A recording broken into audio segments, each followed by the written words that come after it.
1.8 billion US dollar यानी करीब 13,000 करोड़ रुपए। ये रकम अपने आप में इतनी बड़ी है कि हम सब ने इसे सिर्फ सुना है, वो भी सिर्फ न्यूज में। सोच के देखिए कि 1 बिलियन डॉलर में कितने जीरो होंगे। आप सोच पाए या नहीं, लेकिन साल 2018 में इस देश में इतनी ही बड़ी धनराशि का एक घोटाला सामने आया। आप जानकर दंग रह जाएंगे कि इस घोटाले को कितनी सफाई से अंजाम दिया जा रहा था कि सालों तक किसी को कानो कान खबर भी नहीं हुई। हम बात कर रहे हैं नीरव मोदी स्कैम की। 2018 में जब इस स्कैम की खबर पूरे देश में फैली तो पूरे देश के लोग भी इसके बारे में जान के दंग रह गए थे। दोस्तों, मेरा नाम है कबीर और मैं आज सुनाऊंगा आपको नीरव मोदी की कहानी। वैसे तो अपने देश में कई स्कैम देखने को मिले हैं, लेकिन जिस लेवल का स्कैम नीरव मोदी ने किया वो अपने आप में किसी को भी चौंका कर रख देता है। किस तरह से सालों साल तक नीरव मोदी देश की बैंकों को लूटकर इन पैसों से ऐश की जिंदगी गुजारता रहा और इन बैंकों को और सरकार को भनक तक नहीं लगी। ये जानकर आप अपने दांतों तले उंगली दबा लेंगे कि क्या ऐसा भी हो सकता है। सबसे ताज्जुब की बात तो यह है कि यह घोटाला केंद्र सरकारों के बदलने के बाद भी चलता रहा और जब तक इसका भांडा फूटा तब तक काफी देर हो चुकी थी। इस पूरे घोटाले की नींव रखी थी गुजरात के पालनपुर शहर में पैदा हुए नीरव मोदी ने। नीरव के परिवार में सभी लोग पीढ़ियों से हीरों का व्यापार करते आए हैं। इसी हीरों के कारोबारियों के परिवार में फरवरी 1971 को नीरव मोदी का जन्म हुआ। नीरव के पिता दीपक मोदी और चाचा मेहुल चौकसी हीरों के व्यापार को अच्छी तरह जानते थे। कम उम्र में ही नीरव की मां का देहांत हो गया था, इसीलिए उसके पिता उसे अपने साथ बेल्जियम ले गए, जहां नीरव बड़ा हुआ। वहां से वो यूएस में स्थित वार्टन यूनिवर्सिटी में पढ़ाई करने गया, लेकिन बीच में ही ड्रॉप आउट करके 19 साल की उम्र में इंडिया वापस आ गया। नीरव अपने पिता के साथ मुंबई आ गया, जहां वो 1989 से मेहुल चौकसी की गीतांजलि डायमंड्स में काम करने लगा। गीतांजलि ग्रुप उस वक्त देश भर में 4,000 स्टोर्स के साथ भारत की सबसे बड़ी रिटेल ज्वेलरी कंपनी थी। यहीं से नीरव मोदी धंधे की बारीकियों को सीखने लगा। तरह तरह के हीरो के बारे में सीखने के बाद 1999 में नीरव ने अपनी खुद की फायर स्टार डायमंड्स नाम की कंपनी खोली। देखते ही देखते उसने हीरा व्यवसाय में अपने चाचा से अलग एक पहचान बना ली और 2007 तक दुनिया की कई कंपनीज को खरीद लिया। 2008 में अपने एक दोस्त के कहने पर नीरव ने अपने खुद के लग्जरी ब्रांड की शुरुआत की। उसने सबसे पहले 2010 में दिल्ली के डिफेंस कॉलोनी में अपने स्टोर खोला और उसके बाद मुंबई के काला घोड़ा इलाके में भी स्टोर्स खोले। इस समय तक नीरव भारत का एक प्रमुख हीरा और आभूषण व्यापारी बन गया और नीरव मोदी ब्रांड पूरे भारत में लग्जरी रिटेल ज्वेलरी का एक बड़ा नाम हो चुका था। लेकिन बेल्जियम में बड़े हुए नीरव मोदी की नजर दुनिया भर पे थी, इसीलिए इसने न्यूयॉर्क, लंदन, हांगकांग और मकाओ जैसे शहरों में एक के बाद एक 17 ज्वेलरी स्टोर्स खोल दिए। नीरव की किस्मत ने भी उसका बहुत साथ दिया। Nirav Modi global jewellery brand Christie's और सोथेबीज के जैसे बड़े ब्रांड के कैटलॉग में फीचर करने वाला पहला भारतीय ब्रांड भी बना। 2010 में क्रिस्टी की एक नीलामी में नीरव मोदी की गोलकोंडा लोटस नेकलेस, जो 12 कैरेट गोलकोंडा डायमंड से बनी थी, मुंह मांगी कीमत में बिकी। अमेरिका, हांगकांग और ब्रिटेन जैसे देशों में नीरव मोदी ब्रांड को काफी पसंद किया जाने लगा और जल्द ही फोर्ब्स पत्रिका के भारतीय अरबपतियों की लिस्ट में भी शामिल हो गया। पूरी दुनिया के हीरो के कारोबार पर अपना कब्जा जमाने के इसी सपने के चलते नीरव अपने चाचा मेहुल चौकसी के साथ मिलकर इसी दौरान भारत के बैंकों को लूटने की योजना भी बना रहा था और उसे अंजाम भी दे रहा था। ज्यादा से ज्यादा पैसों के लालच में नीरव कानून और सरकार को जिस तरह से टोपी पहना रहा, वो सुनकर आपके कान खड़े हो जाएंगे। तारीख थी 14 फरवरी 2018। यूं तो ये दिन दुनिया भर में प्यार करने वालों के दिन के तौर पर माना जाता है, पर यह प्यार मोहब्बत का दिन भारतीय आर्थिक क्षेत्र में एक ऐसा भूचाल लाया जो भारत के वित्तीय इतिहास का एक काला दिन बन के रह गया। 14 फरवरी 2018 के इसी दिन पीएनबी ने आरबीआई को यह बताया कि उसके साथ 1.8 बिलियन डॉलर यानी करीब 13,000 करोड़ रुपए का घोटाला हुआ है।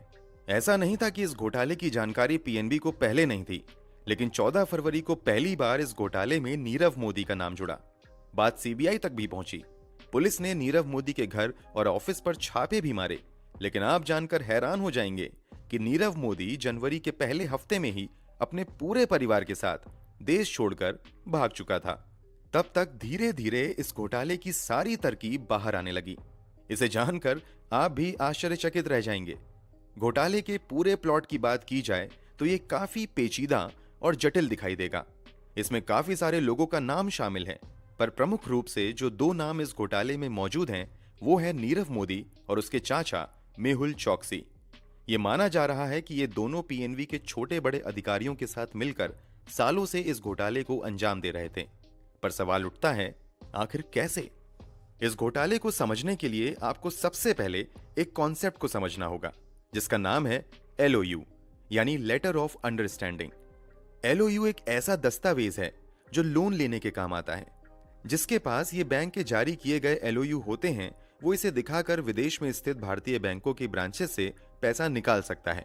विदेश में स्थित इंडियन बैंक ब्रांचेस इस इशू किए गए एलओयू को देखकर होल्डर को लोन दे देते हैं, ये समझते हुए कि अगर लोन लेने वाला व्यक्ति या कंपनी उनके पैसे नहीं चुका पाता है तो इंडिया में सिचुएटेड जिस बैंक ने एलओयू जारी किया है वो उनका पैसा वापस करेगा। बैंक और उनके विदेश में स्थित ब्रांचेस के बीच का ये सिस्टम तो अच्छा है, लेकिन नीरव मोदी केस में इसी सिस्टम का जमकर दुरुपयोग किया गया। असल में जब कोई भी व्यक्ति या कंपनी किसी बैंक में उसे एलओयू देने रिक्वेस्ट लेकर जाता है तो बैंक सबसे पहले कंपनी से इसके बदले कुछ गिरवी रखने की मांग करती है।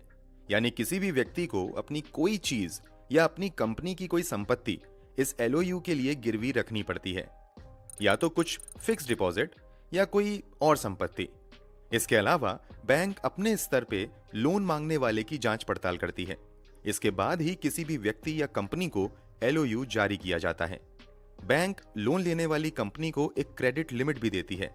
इसी क्रेडिट लिमिट का उपयोग एलओयू के जरिए किया जाता है। एलओयू एक अच्छा प्रावधान तो है, लेकिन क्या हो अगर कोई फर्जी एलओयू बनवा ले? नीरव मोदी के मामले में कुछ ऐसा ही हुआ। पीएनबी के कई भ्रष्ट अधिकारियों को छोटी मोटी रिश्वत देकर मोदी और उसकी कंपनी ने ये एलओयू इशू करवा लिए। इनके बदले में जो जरूरी कागजात और कोलैटरल रखने की मांग बैंक को करनी चाहिए वो नहीं किया गया। यहां तक कि नीरव मोदी को दिए गए एलओयूज की क्रेडिट लिमिट भी तय नहीं की गई।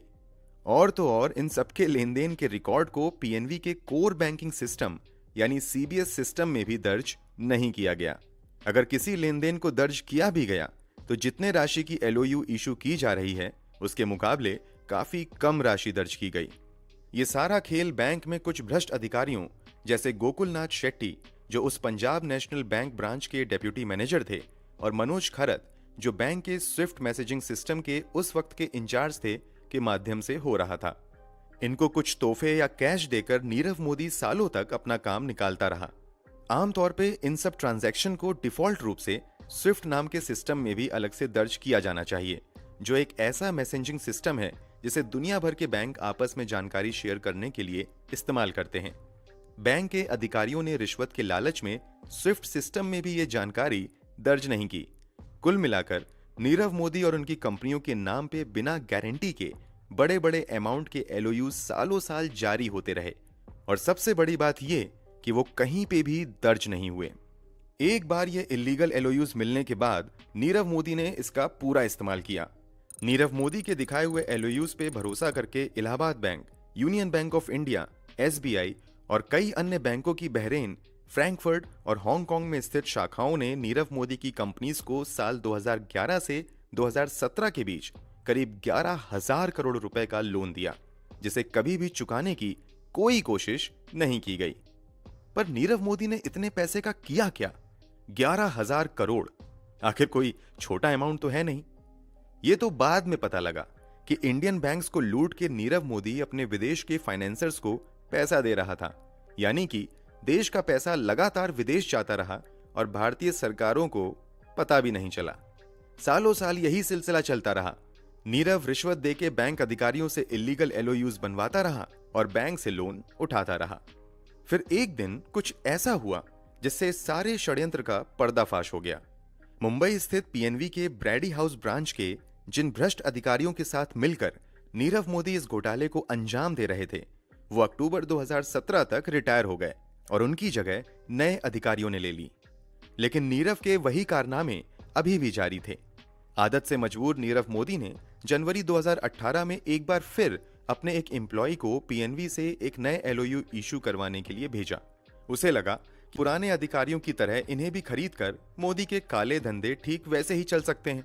लेकिन जब नए आए अधिकारियों ने बिना गारंटी के किसी भी तरह का एलओयू देने से मना कर दिया, तब नीरव ने बैंक को यह बताया कि यह सिस्टम तो पहले से ही हो रहा है, तो फिर इसे कंटिन्यू करने में कोई दिक्कत पीएनबी को नहीं आनी चाहिए। ये सुनते ही पीएनबी के अधिकारियों के कान खड़े हो गए जब इन अधिकारियों को पता चला कि 8 सालों से नीरव मोदी की कंपनियों को बिना कोलेट्रॉल के लोन दिए जा रहे हैं, तो उनके पैरों के नीचे से जमीन खिसक गई। वो सोचने लगे कि ऐसा कैसे हो सकता है। पीएनबी ब्रेडी हाउस ब्रांच पर असली खतरे की घंटी तब बजी जब दुनिया भर के बैंक उनसे अपने पैसे वापस देने के लिए नोटिस भेजने लगे। एक ओर क्योंकि नीरव मोदी पीएनबी का एक भी रुपया वापस नहीं कर रहा था, वहीं दूसरी तरफ सारे इंटरनेशनल बैंक्स जिन्होंने पीएनबी के एलओयू के गारंटी पे नीरव मोदी को लोन दिया था, वो अब पीएनबी से अपना पैसा वापस मांगने लगे। अब ये बड़ी दुविधा वाली बात थी पीएनबी के लिए, क्योंकि एक तो वो बिना कोलेट्रल के नीरव मोदी को लोन दिए जा रहे थे और यहां तक कि उनको कहीं रिकॉर्ड भी नहीं किया जा रहा था। अंततः कोई रास्ता ना देखते हुए पंजाब नेशनल बैंक ने 14 फरवरी 2018 को आरबीआई और सीबीआई को लिखित में यह सूचना दी कि 1.8 बिलियन डॉलर का अमाउंट उनके रिकॉर्ड से गायब है और यह सारा राशि नीरव मोदी और उनकी कंपनियों को दिया गया है। इसके पहले जनवरी 2018 में पीएनबी अधिकारी पुलिस और सेबी को भी इस धोखाधड़ी के बारे में सूचित कर चुके थे। जब देश की सबसे बड़ी जांच एजेंसी सीबीआई ने इस घोटाले की जांच शुरू की, तब पता चला कि नीरव के चाचा मेहुल चौकसी और उनकी ज्वेलरी कंपनी गीतांजलि ग्रुप भी इस फ्रॉड में शामिल थी। सीबीआई ने देश भर में गीतांजलि ग्रुप के करीब 20 स्टोर्स में छापे मारे और वहीं से इस राज का पर्दाफाश हुआ कि नीरव मोदी और मेहुल चौकसी ने कैसे पीएनबी ऑफिशियल्स के साथ मिलकर इस घोटाले को अंजाम दिया था। पीएनबी के भ्रष्ट अधिकारी और नीरव मोदी की कंपनी के वरिष्ठ अधिकारियों के खिलाफ भी वारंट जारी कर दिए गए। वहीं इन्फोर्समेंट डायरेक्टोरेट यानी ईडी ने नीरव मोदी के घर और ऑफिस पर छापा मारा तो उन्हें मनी लॉन्ड्रिंग के भी सबूत मिले। नीरव मोदी और मेहुल चौकसी ने साथ मिलकर करीब 100 से ज्यादा फर्जी शेल कंपनीज के माध्यम से मनी लॉन्ड्रिंग करके सारे पैसे को भारत से बाहर भेजा था। अब भारतीय एजेंसीज के पास ना घोटाले के पैसे मौजूद थे, ना ही घोटाला करने वाले। फिर भी कुछ रकम वसूलने के लिए ईडी ने नीरव के घर और ऑफिस से डायमंड, गोल्ड और अन्य ज्वेलरी को मिला के करीब 3000 करोड़ के सामान को जब्त किया। कानून की ये गाज सिर्फ हिंदुस्तान में ही नहीं पड़ी, बल्कि 2018 तक नीरव मोदी को अपने सारे विदेशी स्टोर्स भी बंद करने पड़े। मई 2018 में नीरव मोदी की कंपनी फायर स्टार डायमंड्स ने अमेरिका की एक कोर्ट में दिवालिया होने की घोषणा कर दी। 2018 में इंटरपोल ने भी मनी लॉन्ड्रिंग और धोखाधड़ी के लिए नीरव मोदी के खिलाफ रेड कॉर्नर नोटिस जारी किया। इसी साल मुंबई की एक कोर्ट ने नीरव मोदी और मेहुल चौकसी के खिलाफ एक आदेश जारी किया, जिसमें उन दोनों को मुंबई की कोर्ट में पेश होने, नहीं तो फरार घोषित कर देने की बात कही।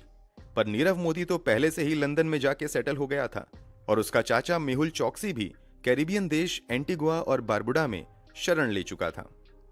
2021 में यह खबर आई कि मेहुल चौकसी एंटीगुआ से भी भाग निकला है और कैरिबियन आइलैंड के ही एक और देश डोमिनिका में जा बसा है। इसलिए इन दोनों को भारत लाकर यहां के कोर्ट में ट्रायल करना मुमकिन नहीं था। फिर भी अगस्त 2018 में भारतीय सरकार ने यूके सरकार से नीरव मोदी के प्रत्यर्पण के लिए अपील की। करीब एक साल बाद 2019 में लंदन की वेस्टमिनिस्टर कोर्ट ने यूके सरकार का आधिकारिक अनुरोध मिलने के बाद नीरव मोदी के खिलाफ गिरफ्तारी वारंट जारी कर दिया।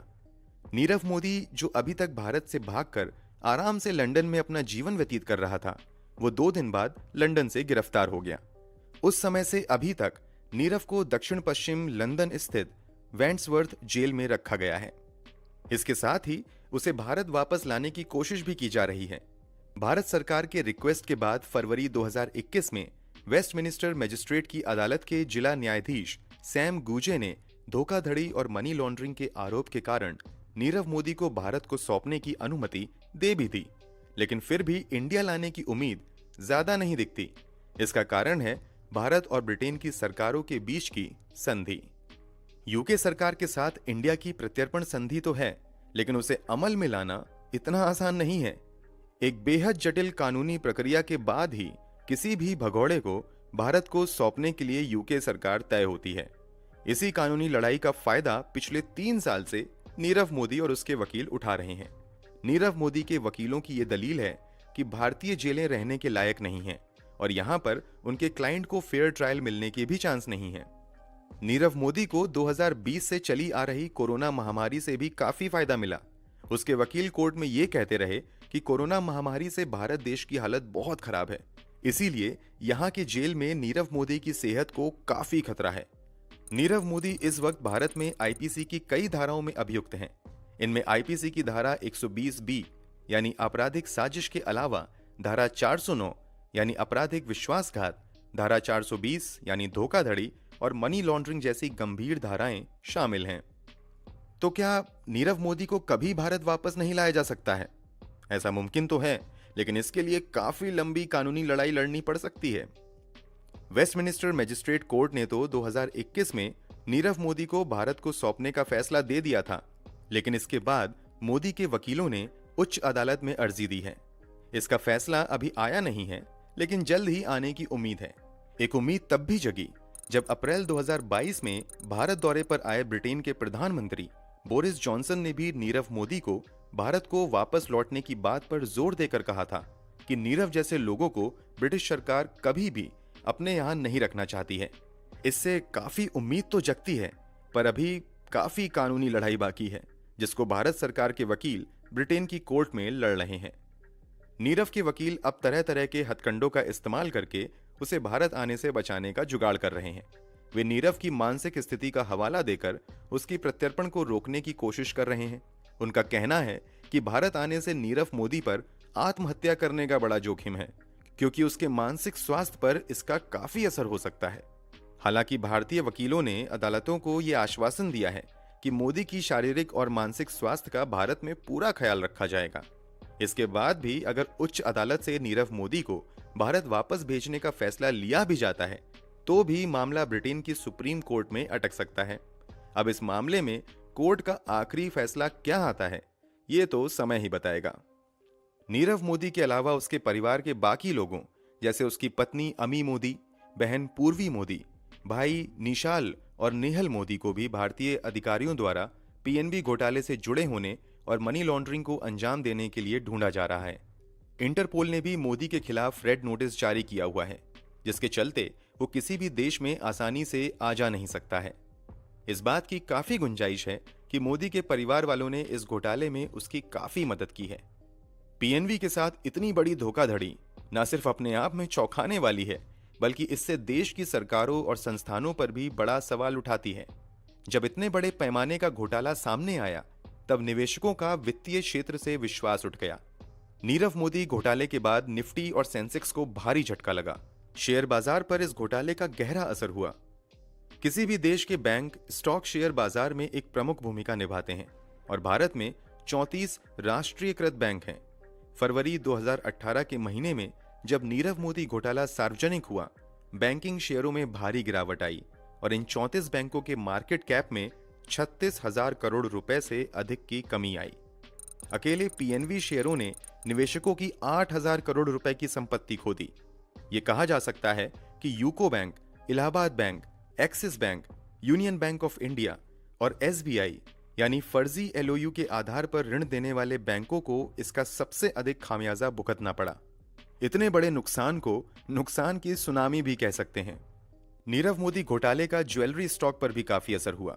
नीरव मोदी की ज्वेलरी कंपनियां जैसे fire star diamond international company तो शेयर बाजार में लिस्टेड ही नहीं थी, लेकिन घोटाले के सार्वजनिक होने के बाद नीरव मोदी के चाचा मेहुल चौकसी के गीतांजलि जेम्स के शेयर धड़ाम से नीचे गिरे।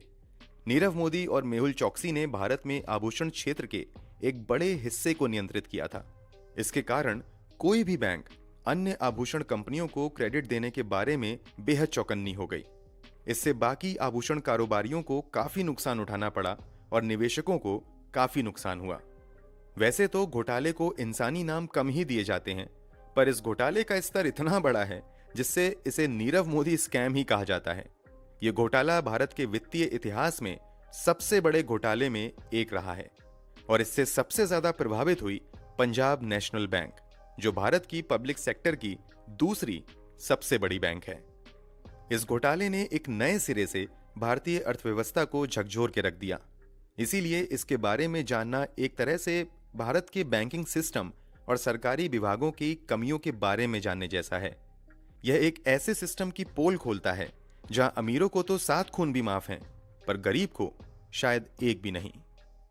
2018 के वसंत ऋतु में जब नीरव मोदी घोटाला सुर्खियों में आया, तो आम आदमी की पीड़ा अनिवार्य रूप से लंबी लाइनों और उनकी बैंक शाखाओं के द्वार के सामने खड़ी उदास भीड़ के रूप में दिखाई दे रही थी। नीरव मोदी घोटाला भारत के बैंकिंग इतिहास में सबसे बड़े भूकंप के रूप में आया और इसके बाद के झटके में निवेशकों के हजारों करोड़ रुपए के नुकसान के बाद शेयर बाजार में जो गिरावट आई, उससे उबरने में उसे सालों लग गए। आप ही सोचिए कि हमारे देश में एक और किसान और आम आदमी खून पसीने से मेहनत करके पैसा कमाता है और कोई आदमी इतनी आसानी से उसको लूट कर हमें ठेंगा दिखाकर गायब हो जाता है। ये बात किसी भी मिडिल क्लास आदमी को गुस्से और अफसोस से भर देने के लिए काफी है। यहां पर एक सवाल उठता है कि जब नीरव मोदी का हीरो का कारोबार इतना अच्छा चल रहा था, तो क्या जरूरत पड़ी नीरव मोदी को घोटाला करने की, और कैसे उसने इतने बड़े घोटाले को अंजाम दिया। सिर्फ 2013 के साल में नीरव मोदी की कंपनी ने 2 अरब डॉलर से ज्यादा का बिजनेस किया था। जाहिर सी बात है, नीरव के पास पैसों की कोई कमी नहीं थी, फिर भी उसने पीएनबी के साथ ठगी की। यहां यह बताना जरूरी है कि पीएनबी के साथ इस तरह की ठगी करने से पहले भी नीरव मोदी का नाम एक और फ्रॉड केस में आ चुका था। साल 2012 में कनाडा के एक निवासी पॉल एल्फोंसो ने नीरव मोदी से 12,000 यूएस डॉलर्स में अपनी गर्लफ्रेंड के लिए एक डायमंड रिंग खरीदा। तुरंत बाद ये रिंग नकली साबित हुई। पता चला कि नीरव मोदी ने ओरिजिनल हीरे की जगह लैब ग्राउंड डायमंड की रिंग बेची थी। उसी दौरान कई और खरीदारों ने भी नीरव मोदी से नकली हीरे खरीदने की शिकायत दर्ज कराई, लेकिन मोदी ने अपने रसूख और पैसों का इस्तेमाल करके इन मामलों को ज्यादा नहीं बढ़ने दिया। अपनी इन्हीं काली कमाई और देश से लूटे हुए पैसों से नीरव देश विदेश में ऐश करता रहा, जिसको सुन के आपका खून खौल उठेगा। वो अपनी कंपनी की तरफ से बड़ी बड़ी पार्टियां करता रहा, जहां प्रियंका चोपड़ा और लीजा हेडन जैसी नामी हस्तियां उसके ब्रांड के हीरो का प्रचार करती रहीं। इस दौरान नीरव ने देश विदेश में अरबों की संपत्ति जुटाई। नीरव की पत्नी अमी मोदी ने इन पैसों से न्यूयॉर्क और लंदन जैसे शहरों में आलीशान घर खरीदे। इसके अलावा उसकी बहन पूर्वी मोदी, भाई निशाल और नेहल मोदी ने भी इस तरह कई हजार करोड़ की संपत्ति अपने नाम की। पर इस घोटाले से एक अच्छी बात भी हुई। अच्छी बात यह रही कि इस धोखाधड़ी के बाद भारत की बैंकिंग सिस्टम में कई सुधार पेश किए गए। 13 मार्च 2018 को घोटाले के सुर्खियों में आने के लगभग 1 महीने के बाद भारतीय रिजर्व बैंक ने बैंकों को इस सुविधा के किसी और दुरुपयोग को रोकने के लिए लेटर्स ऑफ अंडरटेकिंग यानी एलओयू के रूप में गारंटी जारी करने से प्रतिबंधित करने वाला नोटिस जारी कर दिया। इसके बाद भारत में आयात के लिए व्यापार से संबंधित क्रेडिट के लिए एलओयू जारी करने की प्रक्रिया को आरबीआई के आदेश के अनुसार बैंकों द्वारा तत्काल प्रभाव से बंद कर दिया गया। हालांकि एलओयू पर पूरी तरह से प्रतिबंध लगाने की बाद में विशेषज्ञों द्वारा आलोचना की गई, क्योंकि घबराहट में आरबीआई की प्रतिक्रिया घुटने के बल चलने वाली थी। पर उस समय आरबीआई को देश की और संपत्ति का नुकसान रोकने के लिए यह करना पड़ा। वहीं दूसरी ओर अपराधियों के विदेशों में भागने और कानून से बचने के खतरे को रोकने के लिए भारतीय सरकार ने भगोड़ा आर्थिक अपराधी अधिनियम 2018 को प्रभावी रूप से लागू किया। कोई भी व्यक्ति जिसने इस अधिनियम के तहत सरकारी टिकटों या मुद्रा की जालसाजी, मनी लॉन्ड्रिंग, लेनदारों को धोखा देने वाले लेन देन और अन्य अपराधों जैसे अपराध किए हैं, वो इस कानून के अंतर्गत सख्त सजा पाएंगे। 100 करोड़ या उससे अधिक के कोर्ट केस से बचने के लिए अगर किसी ने भारत छोड़ दिया है और लौटने से इनकार कर रहा है, तो उसे एक भगोड़ा आर्थिक अपराधी घोषित किया जा सकता है। इसके अलावा उसकी सभी संपत्तियों, बेनामी संपत्तियों सहित को केंद्र सरकार द्वारा जब्त किया जा सकता है और संपत्तियों के ऐसे सभी अधिकार पूरी तरह से भारत सरकार के पास होंगे। हालांकि सच ये है कि इस घोटाले के बाद कई आर्थिक सुधार पेश किए गए, लेकिन अभी भी भारत की अर्थव्यवस्था के साथ खिलवाड़ करने वाले नीरव मोदी को दिन का उजाला देखना बाकी है। इसे सुनिश्चित करने के लिए अधिक कड़े कानून पेश किए जाने की जरूरत है। देखना यह होगा कि क्या नीरव मोदी का लूटा हुआ पैसा कभी रिकवर हो पाता है या नहीं। स्कैम तो हो गया, क्या आगे होने से इसे रोका जा सकता है? दोस्तों, हमें कमेंट करके बताएं कि क्या यह मुमकिन है और आपके हिसाब से नीरव मोदी को क्या सजा मिलनी चाहिए। अगर अभी तक आपने इस वीडियो को देखा है तो हमारे चैनल को सब्सक्राइब जरूर करें। आपके सपोर्ट से ही हम ये कहानियां आप तक ला पाते हैं। जल्द ही मिलते हैं क्राइम की दुनिया से जुड़ी एक और कहानी के साथ। तब तक अपना ख्याल रखिए। नमस्कार।